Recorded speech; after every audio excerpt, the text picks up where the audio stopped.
Renukaswamy case ಪ್ರಕರಣಕ್ಕೆ ಸಂಬಂಧಿಸಿದಂತೆ ನಟ ದರ್ಶನ್ ಅವರನ್ನ ಬಂಧನ ಮಾಡಲಾಗಿದ್ದು ಪೊಲೀಸರು ವಿಚಾರಣೆಯನ್ನ ನಡೆಸ್ತಾ ಇದ್ದಾರೆ.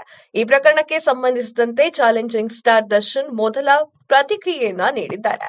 ಬೆಂಗಳೂರಿನ ಅನ್ನಪೂರ್ಣೇಶ್ವರಿ ಠಾಣೆಯ ಪೊಲೀಸರು ವಿಚಾರಣೆಯ ವೇಳೆ ಹೇಳಿಕೆ ನೀಡಿರುವಂತಹ ದರ್ಶನ್ ಅವರು ರೇಣುಕಾಸ್ವಾಮಿ ಅವರಿಗೆ ಹೆದರಿಸಲು ಮಾತ್ರ ನಾನು ಹೇಳಿದ್ದೆ, ಆದ್ರೆ ಕೊಲೆ ಮಾಡುವಂತೆ ನಾನು ಹೇಳಿರ್ಲಿಲ್ಲ. ಕೊಲೆಯಾಗಿರುವ ವಿಚಾರ ನನಗೆ ಈಗ ತಾನೇ ಗೊತ್ತಾಗ್ತಾ ಇದೆ. ನಾನು ಯಾವುದೇ ಸುಪಾರಿಯನ್ನ ಕೊಟ್ಟಿಲ್ಲ ಅಂತ ಹೇಳಿದ್ದಾರೆ. ಕೊಲೆ ಪ್ರಕರಣ ದಾಖಲಿಸಿಕೊಂಡ ಪೊಲೀಸರು ಪ್ರಕರಣ ತನಿಖೆಯನ್ನ ನಡೆಸಿದ್ದು ಮೊದಲು 4ರನ್ನ ವಶಕ್ಕೆ ಪಡೆದುಕೊಂಡಿದ್ದಾರೆ. ಅವರನ್ನ ವಿಚಾರಣೆ ನಡೆಸಿದಾಗ ನಟ ದರ್ಶನ್ ಸೂಚನೆಯ ಮೇರೆಗೆ ಕೊಲೆ ಮಾಡಿರುವುದಾಗಿ ಒಪ್ಪಿಕೊಂಡಿದ್ದಾರೆ. ಅಲ್ಲದೆ ಘಟನೆ ನಡೆಯುವ ವೇಳೆ ಸ್ಥಳದಲ್ಲಿ ನಟ ದರ್ಶನ್ ಕೂಡ ಇದ್ರು ಎನ್ನುವಂತಹ ಮಾಹಿತಿ ಪೊಲೀಸರಿಗೆ ಬಂದಿದೆ.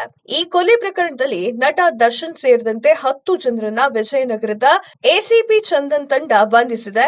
ರೇಣುಕಾಸ್ವಾಮಿ ಕೊಲೆ ಪ್ರಕರಣ ಸಂಬಂಧ ಮೈಸೂರಿನ ಹೋಟೆಲ್ನಲ್ಲಿ ದರ್ಶನ್ ಅರೆಸ್ಟ್ ಮಾಡಲಾಗಿದ್ದು, ನಟ ದರ್ಶನ್ ಸೇರಿದಂತೆ ಪಟ್ಟಣಗಿರಿ ಜಯಣ್ಣ ಪುತ್ರ ವಿನಯ್, ಕಿರಣ್, ಮಧು, ಲಕ್ಷ್ಮಣ್, ಆನಂದ್, ರಾಘವೇಂದ್ರ ಸೇರಿ 10 ಜನರನ್ನ ಅರೆಸ್ಟ್ ಮಾಡಲಾಗಿದೆ. ಇನ್ನು ಬೆಂಗಳೂರಿನಲ್ಲಿ ದರ್ಶನ್ ಗೆಳತಿ ಪವಿತ್ರ ಗೌಡ ಅವರನ್ನ ಪೊಲೀಸರು ವಶಕ್ಕೆ ಪಡೆದುಕೊಂಡಿದ್ದಾರೆ.